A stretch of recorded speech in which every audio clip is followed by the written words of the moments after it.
let me tell you, when I was reading this book, I actually didn't get past the first page for like a good 10 minutes because I was laughing so hard at the data Mm. page from Charles Xavier writing his notes about doing this mental surgery on Vulcan and how he's talking about, I would never alter anybody's memories. It's the ultimate mental violation. Never in the world would I do it. And then in parentheses, unless absolutely necessary.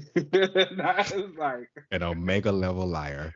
crack up. And then it gets to the last one, and he's like, I'm not a therapist. This has never been done before. I don't even know if it's possible, but I have 100% confidence I can do it, and it's going to be done completely right. And I was like, this guy, he's great. But then we go.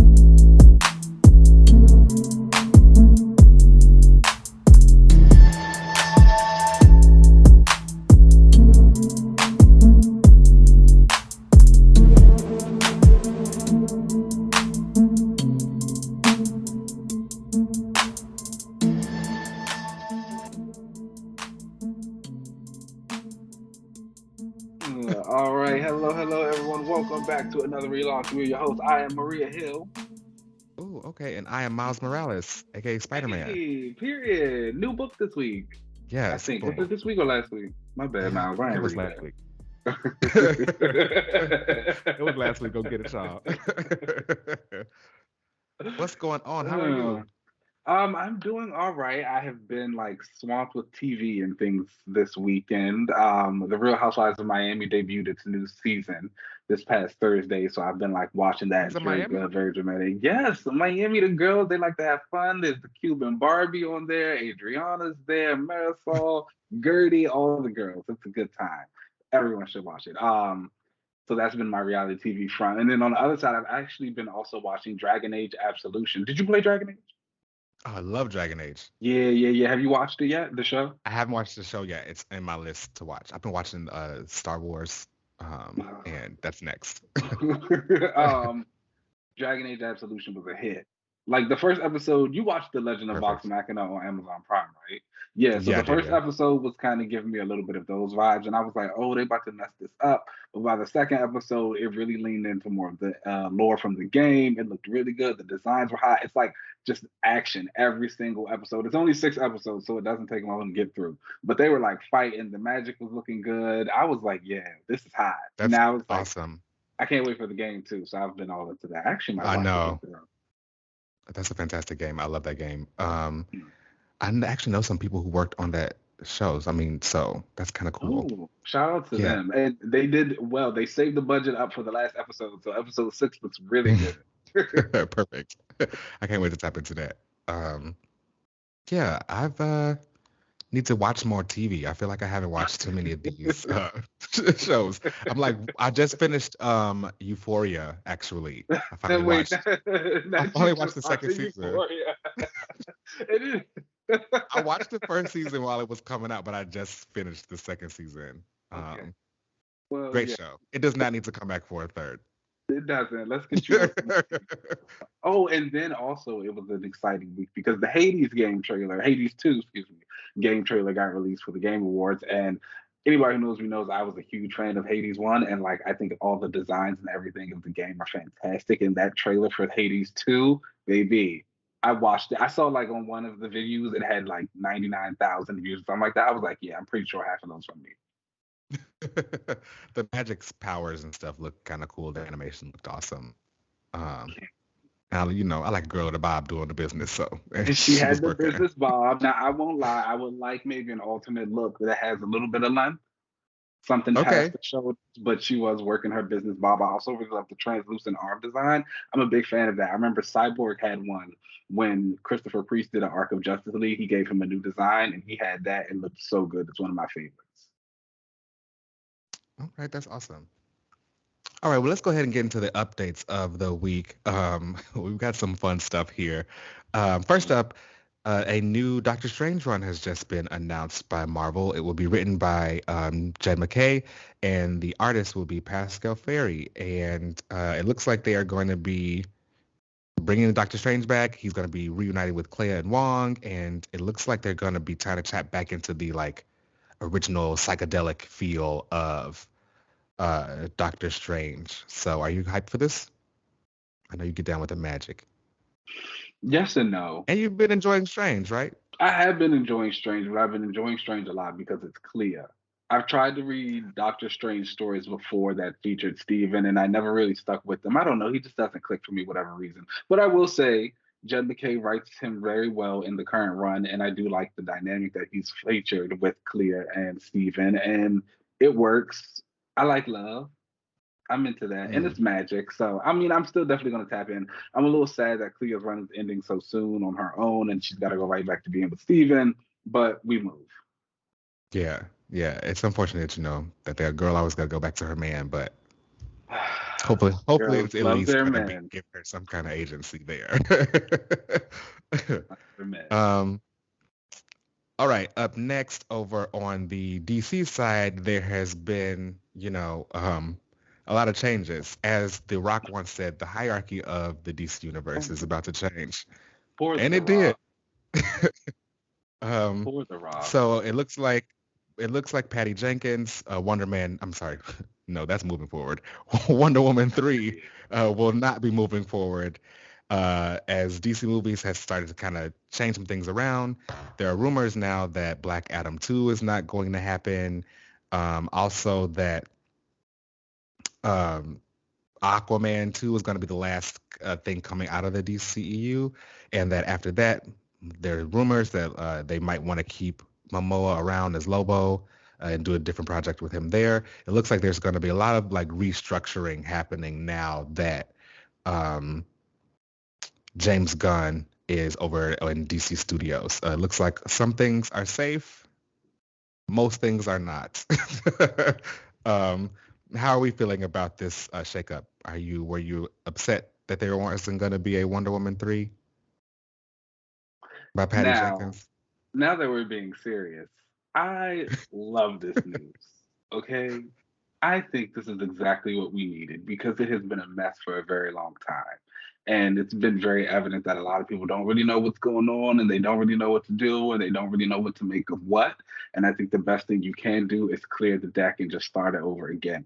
I have not hidden my distaste for Wonder Woman 84, and I have made it very clear that I would not watch another project that had both Patty Jenkins and Gal Gadot attached to it ever again in my life. That movie was terrible.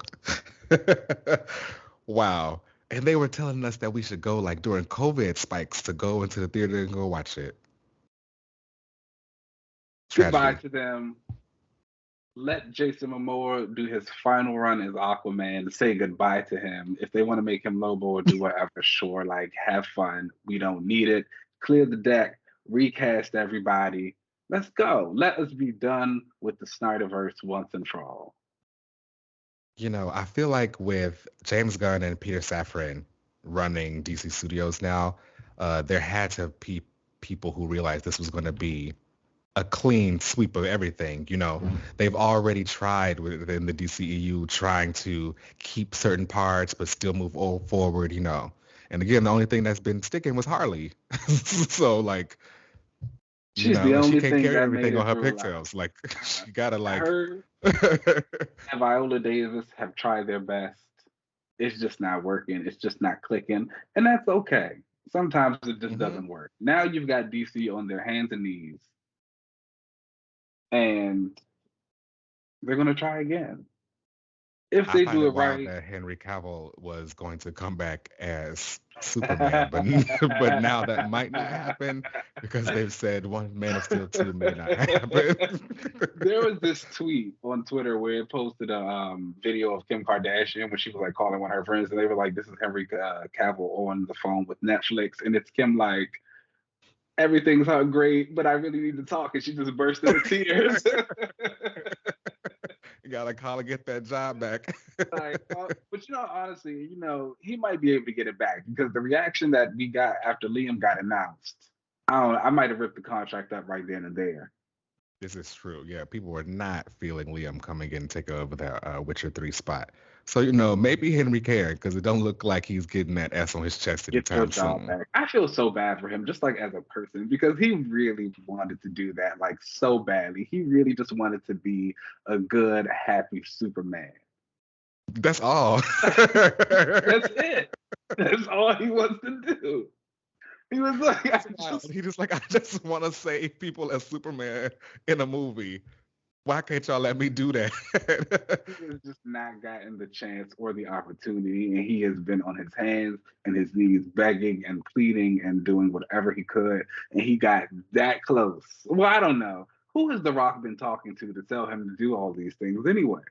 It looks like, The Rock and Cavill are actually managed by this guy named Danny Garcia, who also is like a big producer. So I think that's how The Rock was able to be like, oh, I can get Superman to come back for Black Adam because Henry Cavill is managed by my same, like we got the same agent, we got the same manager, and he's a part of this production deal. Like I can get him back over here. But I think I think recently The Rock has realized that he don't have the same kind of pull he thought he did because they've definitely chopped Black Adam to it looks like anyway. And you know, we don't really know whose financial numbers are right, but it looks like the movie Black Adam. one side said it lost $50 million. The Rock said, "Hold on, we cooked the books, and actually, we made $50 million." So I have a Who friend knows what the who's truth been kind is? of obsessed with the Black Adam numbers, and so every time an article was coming out about like how it was failing and it wasn't making money, he was sending it to me. And then the day The Rock posted his tweet, like, hold on, I know people are saying that we've been losing money. I sent it to him and I was like, he's tired of you people, all right? He said his movie did well. And I don't know. Poor him, poor Henry out of all people though, because now he's truly out of a job. Hmm. Yeah. It's unfortunate for a lot of the people who were in the Black Adam movie too, because are they going to move forward with them now Oh, too? Hawkman. Aldous. Yeah. That's why Aldous should have had his chest out. They covered him That would have up. brought that would have brought the people into the seats. Like, come on now. They left money on the table. Or Aldous, if you listen to this out there, if you done with them over there, you can always come to the MCU and be Grim That's Reaper true. and Wonder Uh, Man. There we well, go. not that, but you can Just definitely saying. come to the MCU for sure.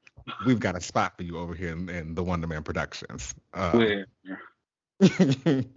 Okay, and the check's clear over here, baby. I They was gonna don't say you'll bounce. actually keep your job on this side unless you're sanitized. And that was like kind of Oh crazy. yeah, but that was rough. He was wilder. All right, well that brings us to the end here. Let's go ahead and take a quick break. Cool.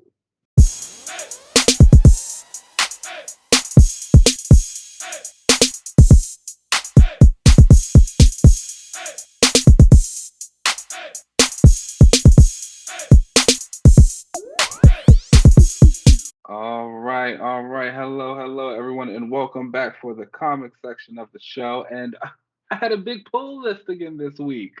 Shout out to that. Oh yes, I me too. know, I'm back in right? action. Okay, period. And it's good because I was actually had a few books that I was going to recommend to you this week. So it helps that you're actually back in action. I'm happy now. Yes. But getting right into it, I'm gonna go ahead and mention some of the stories of the week. Sort of Azrael #5 came out, and that continues to be like a really fun, insane book. The art is really good. I've said it multiple times. I don't know anything about Azrael, but I am enjoying this. It's a Holy Warrior vibe. It's really good. There's the beginning panel. This girl, she's getting vaulted into this suit of armor, so her blood is just leaking out of it, and that's something that happens the entire time that she's fighting people. And I'm like, this is crazy, My but I love it. gosh. I know it's good though. Thor #29 came out this week, and I decided to tap back into that because Cates is actually off writing, or he's just not doing this arc, and Taryn Gronbeck is doing a guest arc. Now, I have not been keeping up with Thor at all, so I was very confused when I got into it. But Runa, the Black Valkyrie, who popped up during King in Black, was in there. She has her own little demon horde that is apparently her dead Valkyrie sisters. And she's like out there dating girls in New York. Her and Thor go on an adventure together. It's very fun. Avengers #63 was out this week as well. I've been saying that I am all in for Jason Aaron's Avengers. And this issue was no different. It is big. It is a master class in what a superhero comic is. Javier Garron's art is fantastic. This is the book I was going to recommend to you. I really think you should pick it up. You love superheroics. You love people fighting. I know none of the cast really speaks to you. Mm-hmm. But Carol is there. She's blasting things. It's a good time. It's just big fight. It's big action. The Masters of Evil from the alternate universe are there. It's cool. Everybody get it. I'm really sad to see this book coming to its end soon, but I'm ready and I'm tuned in. Extreme X-Men #1 came out as well. That was a flashback mini from Chris Claremont going through that team. I picked it up to see if Betsy was in it. She wasn't. Secret Secret Invasion #2. Was Neil? Neil was also not in it. So it actually takes place like towards the end of the book, where after they just rescued Oh. Rachel. Yeah, and so like it's Kitty and the story with Ogun, blah blah blah, whatever. It was fun though if you like Claremont. Secret Invasion #2 came out this week as well. I've really been enjoying that. That's where I got the name from this week. Maria Hill was being the big boss dog. She is doing the thing and trying to go against the Skrulls. Black Widow was the Skrull. If you remember when I was talking about the last issue, there was an Avenger.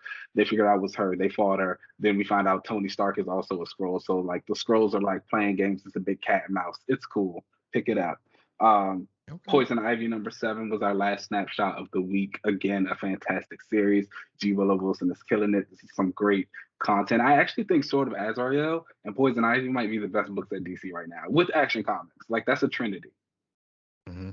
You I hear heard great it. things about that Poison Ivy run. I don't really like tap into her like that because I Yeah, don't really go up for her. But like I see people talk about it a lot. And obviously it got extended. So like, it's fantastic. It's really good, mhm. really, really good stuff. And I don't know, Margot Robbie made a comment recently about how she's been trying to get Poison Ivy, Harley Quinn content in the DCEU, and G. Willow Wilson tweeted her, and she was like, "Call me. I can help you do it. I can help you write it." And I was like, "Absolutely, connect the girls." Um, but those were our snapshots. Let's go ahead and get into our main books of the week. And first up on our list is Fantastic Four #2 from Ryan North and Ivan Coello, and Coello, excuse me. And these are your people, so tell us what happened.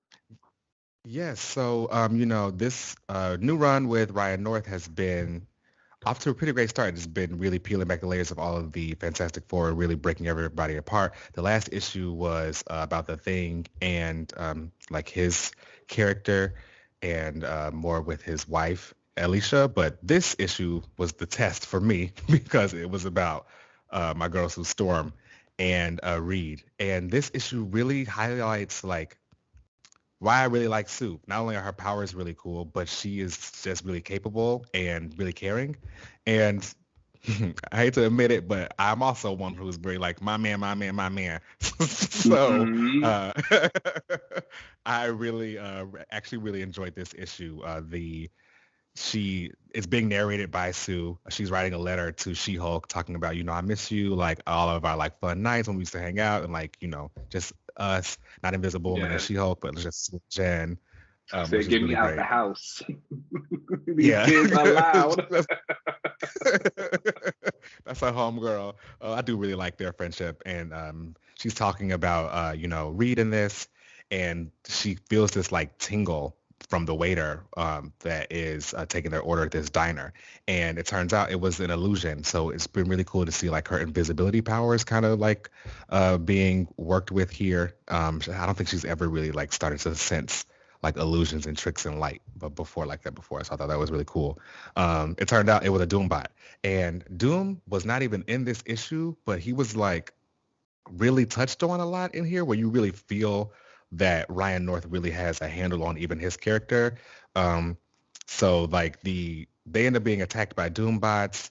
But then when the cops come, like the Doombots stop fighting, and of course, ever curious Reed and Sue are like, we need to figure this out. They end up learning that there was this older woman who Doom used to know back when he was younger, who actually like used to take care of him and like help him out after his after his mom and his dad died. And he made a promise to her that he would always like help her. So as he got older and became Doom, he sent a Doombot after to watch over her. But this Doombot ended up like taking over her body after she died, but like its programming was like it needed to protect her. So it started to like become her. It also started to replicate itself and took over the entire town that this woman lived in because they wanted to like keep her safe. And it was really like a touching moment where you realize that Doom is really one about his promises and about like fairness with people. that what I thought was really cool. The Reed really does some cool stuff with his powers where he like changes his face so that like he isn't being seen in by the Doombots, which I thought was really cool. Um, yeah, it was really great issue. I'm really liking the way that this has really been like a deconstruction of all the characters separately, and we're obviously going to come back together. They haven't said what Reed did, but he did something in New York, so we'll find that out later. The next issue is It's about always the New Human York. Torch. Okay, It well that's is. exciting. It sounds a little bit more like this issue was kind of what you wanted, and it got the girls in front. We always say, put the girls in front. You in for a good show. Yes. That's And it. she never like needed to, one of the issues I've had with the Fantastic Four is they are introduced with some kind of problem and, you know, the rest of them you distract the monster while Reed figures out how to win. And Reed is the one who ends up solving the case. Whereas in this issue, I mean, Sue was doing a lot of the solving the problems or kind of figuring things out as the mystery went on. So I thought that was great where we saw more of her in the forefront and not just leaning on Reed to do it all. That's always a good thing. Love that. What would you Yes. rate this issue? I would give this issue a 4 out of 5, 4.5 out Okay. of 5. It was a really fantastic issue with really great art and great colors. Like I said, I really enjoyed a lot of the like invisibility stuff that was happening with Sue's power. She made herself invisible and soundproof at one point, which was really cool. Um, and I really just enjoyed the like heartfelt stuff that was going on in it with Doom and the way that the relationship between Sue and Reed was shown. Okay. Very nice. Up for the Fantastic Four fans. It's up, Next, y'all. next up is Captain Marvel number 44, and that is from Kelly Thompson and Sergio Davila. Oh, even more goodness. This is what I mean when I talk about like superheroics. Because this was a superhero team. In the last issue, we had Rogue, who had just been turned into a Brood, and we know that the Brood transformation is permanent. Like there isn't any way for you to come back from it unless you have Wolverine healing. Um, in the last issue, Rogue used her absorbing powers, which I've learned that only really Kelly Thompson really uses her like her area of effect absorbing powers. I don't think anybody else even like kind of picks up that she has those. But she uses them here while she's in the Brood, but she specifically didn't get any of Wolverine's powers, so she didn't heal herself. But she has Lorna's powers and as a Brood, so she's been like wreaking havoc on everyone.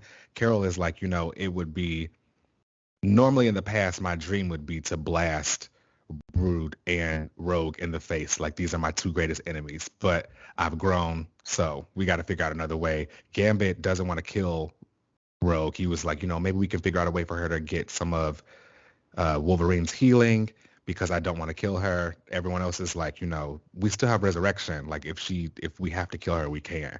Um, they try to fight. Lorna's out here doing some really cool stuff with her powers. She makes these magnetic force fields for everyone in the ship or the people who can't breathe in space.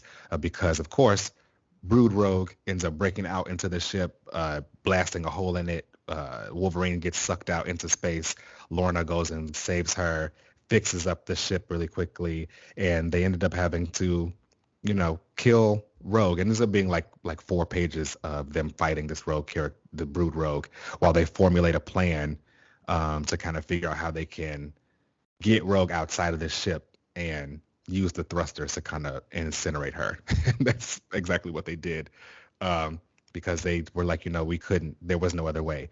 Carol is like, I'm sorry, but Binary is still out there. She called me like, I'm going to go and help her. I totally understand if y'all got to go back, but I have to keep going on with this mission.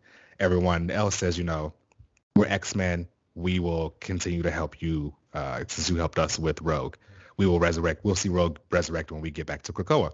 So they all end up saying, we'll go to this Brood planet where we found the ship that Rogue was on, but they just used the coordinates that were on it.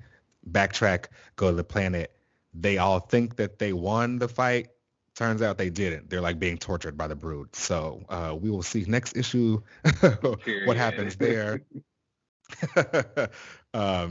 What happens in that, because we know that Carol, this is actually how Carol like became Captain Marvel with the powers that we know her to have now. Oh Previously, wow. she she had her Ms. Marvel powers, but after she lost them all to Rogue, she was hanging out with the X-Men. She got experimented on by the Brood, and that's what is unlocked the powers that we know her to have Oh, now with the energy, the binary, and binary and it all was that. the white holes and all That that white hole. stuff. Yes, I Yeah. remember that because that's when I used to be into Carol. I was like, oh, who's So we'll see what's going to happen next with binary, or where she is, or if she's how this? she's connected to the Brood here.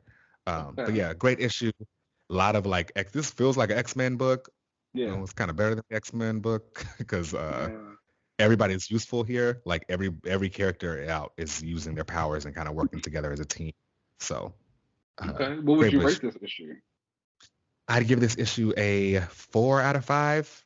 I'm excited Okay. to really see it kind of hit the fans with the Brood and And so everybody gets Rogue is like dead dead. She's not going to be she's in the dead book dead. anymore. Okay. She was incinerated. We saw her burned and her body's gone. She dead. Poor baby. Did we? Okay. Well, poor baby. You'll have to keep me It'll up. be actually be interesting when she gets resurrected because Mhm.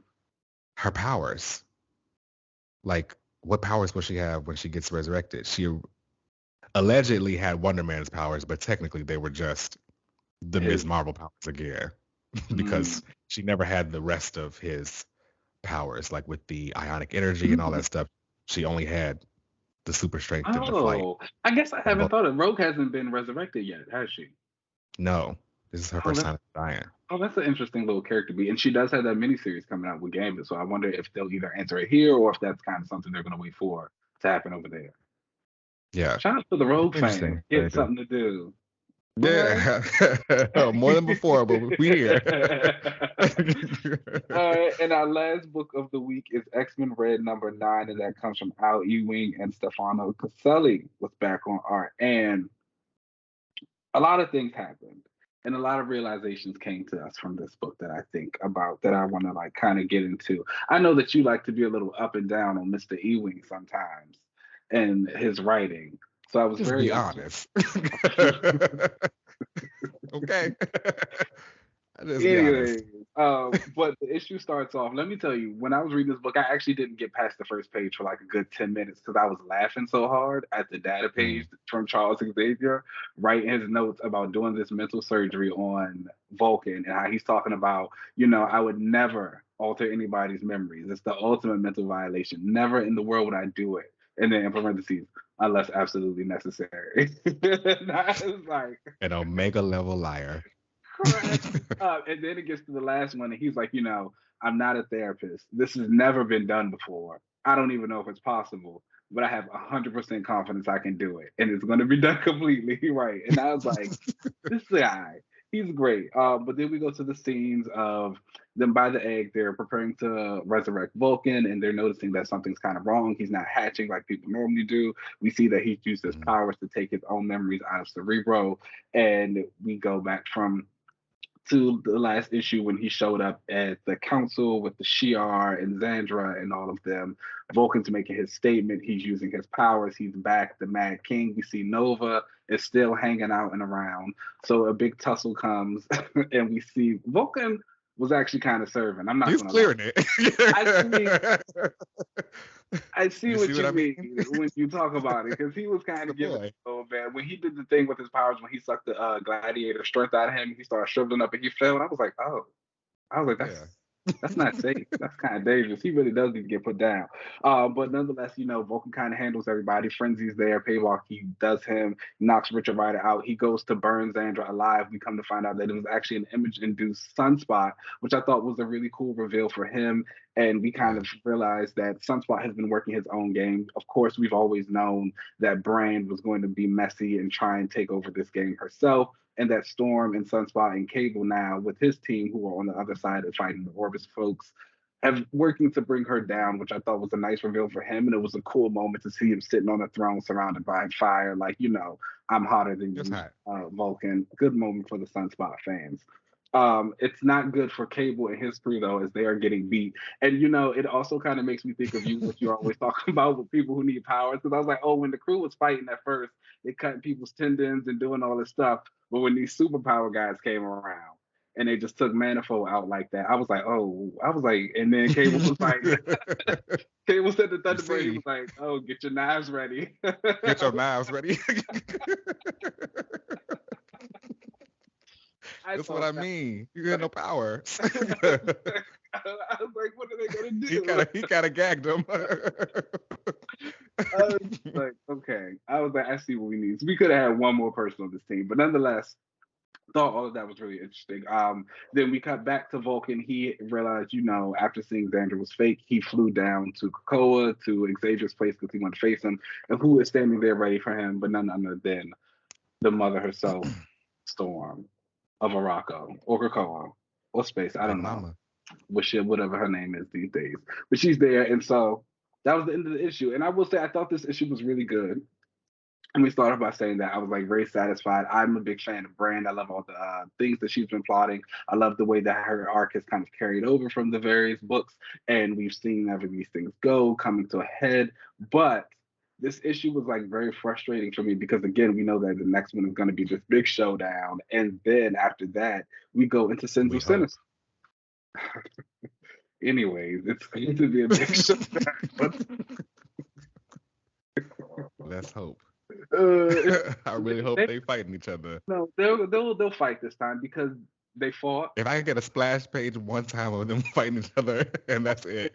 Judgment Day, but then Iska, she didn't actually fight, so now this one will be the fight. It's like on and off. It's on and off. I don't know. I hope they actually fight each other. I need energy blast, lightning, all of that. But I mean, regardless of however it goes, it's just kind of frustrating because we're going to go straight to this event right after that. And it's like, I feel like so many things that have been built up, like the way that the councils work together, all of the stuff with the Iraqi mutants and the Great Ring, and some of the stuff that was left over from Sword, it always kind of gets cut off right at the height of it. And then we go into this event and then it's going to go into something else. And it's like, okay, are we even going to continue on with this? Are we just going to forget about it? Are we just going to move on to the next thing? What's really going to happen with Brand? I'm sure something will happen with Brand. She stayed consistently visible in a lot of different books, but there are just a lot of other things that I'm going to be kind of sad to see leave on the cutting room floor. Yeah, this issue for me was really, really good. I liked it a lot, but it also read like kind of penultimate. Like it felt like, oh, well, then the next issue was going to be the big showdown between Storm and Vulcan, and then that's like the end of the run before whatever else is coming over in Sins of Sinister. So, I don't know. I wish it wasn't always kind of cut off by events, but I guess that's just the way it goes. I don't know. He can't say no to an event. I remember, I'll never forget when the promo tour for X-Men Red first started.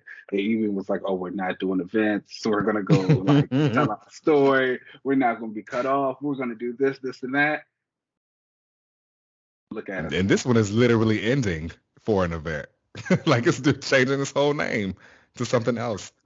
And I really don't think it's coming back after Storm and the Brotherhood. I don't think so either. I think we're in the process of another line-wide relaunch. I think the books that we have coming out in the next few months, we're going to have a couple mini-series. Those will kind of be like the big X books. I think everything else after this will either take its break for 2 months and then we'll just go into Fall of X. Yeah, that's kind of the vibe I get as well.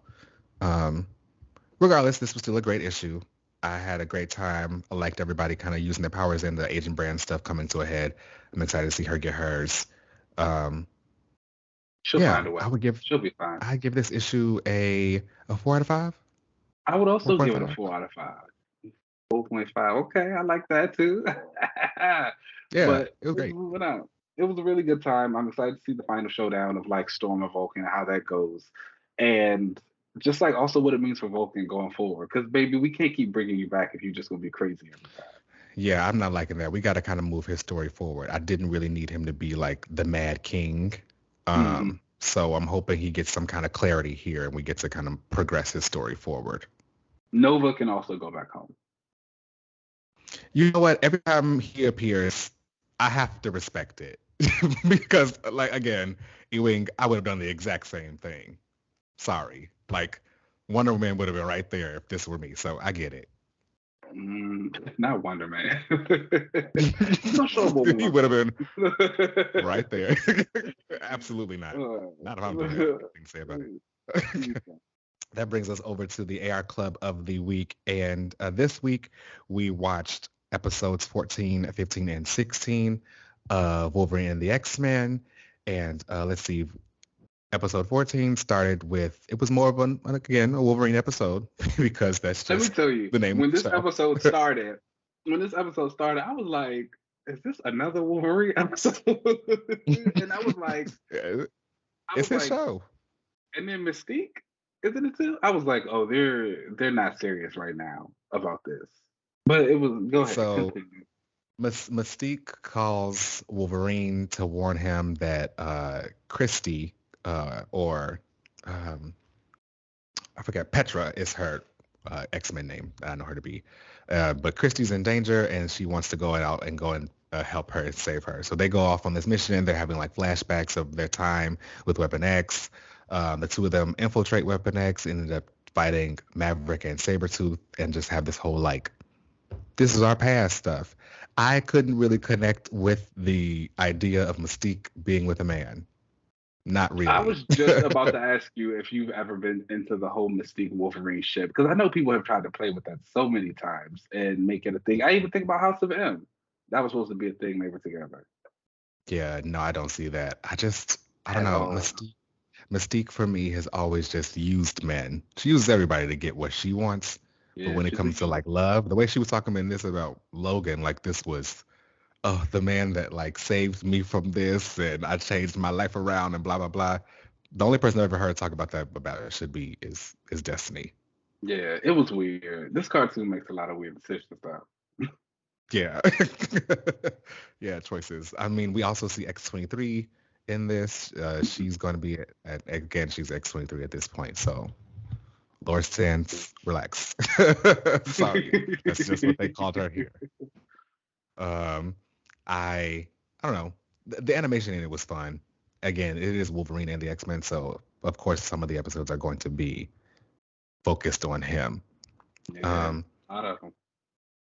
yeah, so in the next episode, in episode 15, this is Mojo, where Mojo ends up taking Nightcrawler. He's like in Genosha being held in a cell, and Spiral ends up taking him, teleporting in, taking him out, and bringing him to Mojo Mojo World, where World. he takes him and Scarlet Witch and put them on TV, and they have like a mind-controlled Wolverine that's like out in the woods, like fighting them and everything. Um, I thought this episode was interesting because it's always interesting to see Wanda like with not only with mutants but with a pro Like mutant. fighting for mutants. Yeah, Like, oh, yeah. you won't be hunting mutants and doing this. It's like, who is that? Wanda. Also, It Wanda was was like, like kind oh, of they were really like. like, girl, where was the magic? Where was the powers? She was running around screaming for her life. I will admit, like the MCU was the version of her that has really made me see her as a flyer or like a character that flies when they use their powers. I never Mm, really saw her as like one that flew before that. Like mm, obviously magic characters can fly, but I don't know, for her, I just never saw her as a character that when she was fighting in battles and stuff that she would I take to the mean, skies. Wanda doesn't really do much in battle though. Right. She But just except kind run away and scream. of Just like she did in this she just episode. kind of stays in the background until like you need a spell or something. I don't know. Yeah. I mean, but I don't think not too many magic users like fly where they're flying in the battle. Strange. Strange flies. I think most float, if anything. Yeah. Or they like Yeah. teleport there and then they float and then they leave again and teleport or something like that. But yeah, I can see that. But again, the MCU didn't have a lot of flyers at the time, so she had to be. That's true. Yeah. And I'm sure that extra check was nice for her to get that the flying fee. This But episode yeah, was it was weird interesting to see also Wanda though, in this.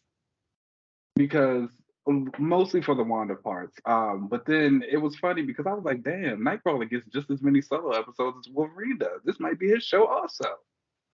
Nightcrawler got the juice, I guess. He does. But again, I was interested in this episode because solely I am a Kurt Wanda believer.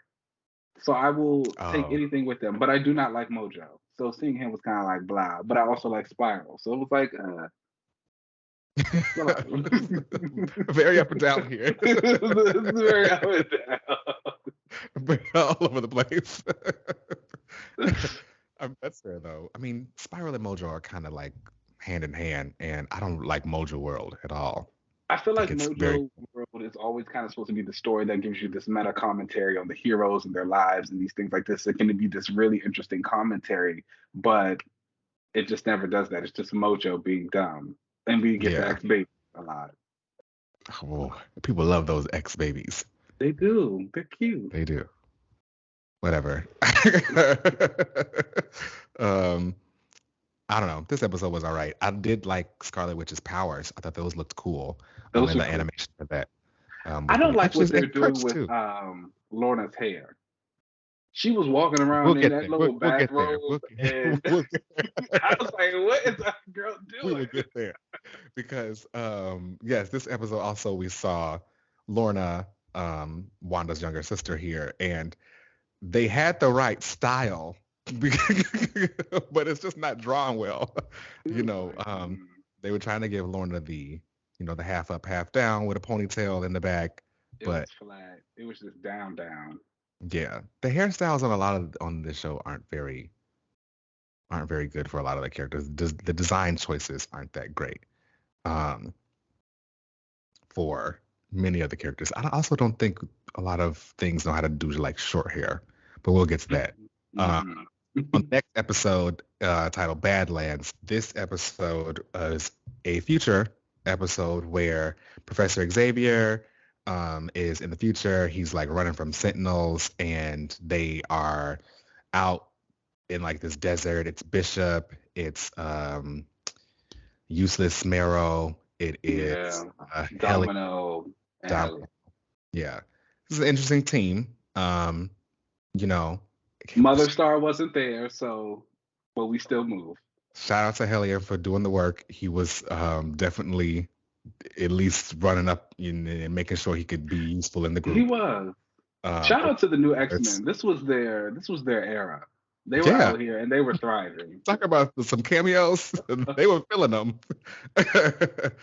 But this episode, we see also back in the present, Wolverine, Forge, and Shadowcat are infiltrating an MRD base to kind of investigate Master Mold. And of course, they end up getting caught. And them getting caught ends up like in the future, we see these Sentinels that have like laser claws that look like Wolverine. Mm-hmm. I personally thought this episode was pretty interesting because later on we see them trying to run away from the Sentinels, but there's like this electromagnetic area that like no one ventures into because nothing works there. And all of a sudden Xavier is like shaking on his legs, and then like he ends up being picked up and flown away. Everybody runs after them. Well, they didn't run. Hellion flies everybody after him. Turns out it was Polaris, and they have her out there. She had survived Genosha, which again, shout out to them for acknowledging her being a Genosha survivor. But I guess like, I don't know, all the water disappeared because they were on an island, but now that turned into a desert. And then she just like was out there. She had this haircut that looked a fool, and it was like when she popped up at first, I was like, "Oh, look at Lorna! She got on her little Magneto helmet. It's a good fun time." And then when Xavier was like, "We gotta get the helmet off her," they knocked it off, and I seen that hair. I was like, "Whoa!" I was like, "All right." I was like, they played in my girl's face. And I was like, and it was funny because I only reacted the way I did because after seeing her on the episode before this, I was like, I don't like this hair. And then to get to this episode, and I was like, well, I really don't like this hair. Yeah, they don't really do hair very well in this show. But shout out to Lorna, though. She was clearing everybody. They couldn't take. She was a very powerful girl. She did what she needed to do. She had the people scared. She saved them from a massive array of Sentinels. She flew off. It was like all of a sudden like 30 Sentinels appeared. Okay, and she like, where'd they come from? Cleared the deck. She said, not today. And then she flew off and she went to do her thing. You know, how did you feel about that kind of like story arc for her? I mean, there were some choices. As a potential future.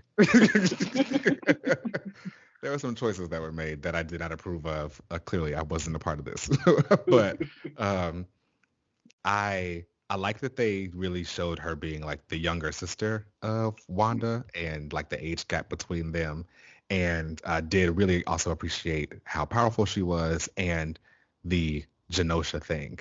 I didn't need them to say that like after that she just sat there. Genosha for like years. She just lived on this destroyed area of Genosha. Lorna would have gotten a lot more active than just sitting there. So, and And then, like, I think Xavier even made a comment about that. He was like, "Oh, he knew Lorna wasn't the type for war or something like that," and it yeah, was just like, "What?" I was like, what? This not this show is not making a I lot of was like, "This choices. is not serious. This is No, not serious at all." no, because that's not Lorna at all. So, uh, I don't really like that part. So, but I think a lot of people actually ended up just finding out about Lorna because of this show, which really just shows you that cartoons will have a lot further of a reach than comic books do. So hopefully this at least turned some people on to Lorna and saw that, yeah, she had a villain era. Yes. Yes.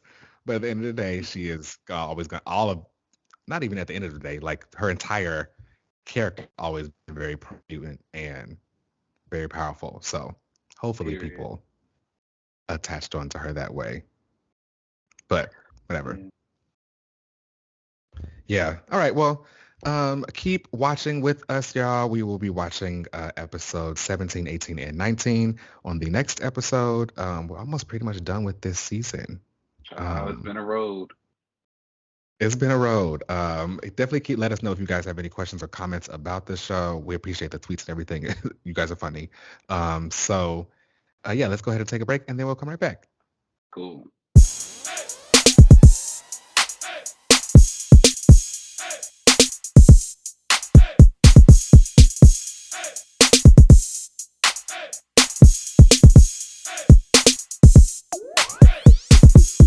All right, y'all. Welcome back to the relaunch section of the show. And this week we're going to have another topic discussion. So everybody knows at DC, they are the 7 main Justice League members, right? There's the Trinity with Superman, Batman, Wonder Woman. Then we've got Aquaman, I would say Green Lantern, Flash, and the last one is the rotating one. It could be Martian Manhunter. It could be Shazam. It could be Cyborg. It could be a couple of them. Exactly. It could be Hawk That one kind of Girl. rotates.